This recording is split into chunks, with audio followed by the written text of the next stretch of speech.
Emma was the kind of student no one expected much from. Every time exam results were posted on the classroom wall, her name was always near the bottom. She failed math.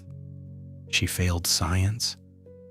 Sometimes she even failed subjects she had studied for days. While the other students celebrated their good grades, Emma quietly folded her test papers and slipped them into her backpack before anyone could see them. Some classmates laughed. Others whispered, "She's just not smart." At first, Emma tried to ignore them, but after hearing the same words over and over again, she slowly began to believe them herself. Every evening she sat at the small desk in her bedroom, surrounded by books. She read every page. She solved every exercise she could. Sometimes she stayed awake until midnight, hoping that tomorrow would finally be different. But it never was. Another test, another failure, another red mark at the top of the page. One afternoon, after receiving the lowest grade in the class once again, Emma stayed behind while everyone else rushed home. She stared at the paper in front of her. A single tear rolled down her cheek. "I don't think I'll ever be good enough," she whispered. Just then, her teacher, Mrs. Carter, walked into the classroom. She noticed Emma sitting alone. Instead of talking about the bad grade, she pulled up a chair beside her. "Emma," she said softly, "can I ask you something?" Emma nodded. "When a baby learns to walk, how many times does it fall?" Emma shrugged. "A lot." "And do we call the baby a failure?" Emma looked up for the first time. "No. We encourage the baby to stand up again." Mrs. Carter smiled.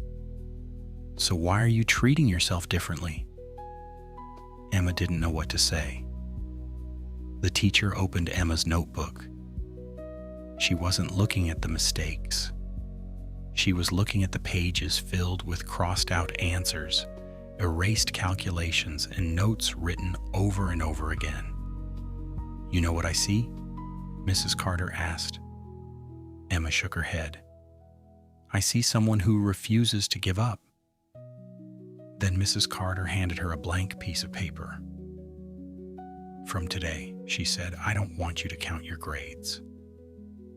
I want you to count every time you learn something you didn't know yesterday." Those words changed everything.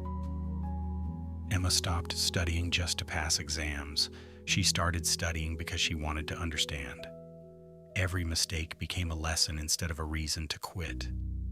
Week after week, little by little, she improved. Her grades didn't change overnight, but her confidence did.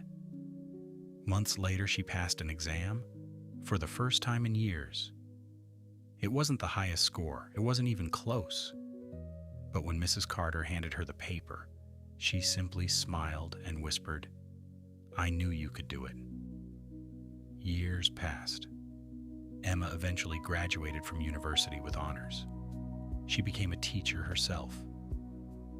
On the very first day of every school year, she placed a blank sheet of paper on each student's desk. When her students asked why, she always smiled and told them the same words that had once changed her own life. Don't count your failures. Count the things you've learned. Because one teacher didn't just help a little girl pass her exams. She helped her believe in herself again, and sometimes that's the lesson that changes a life forever.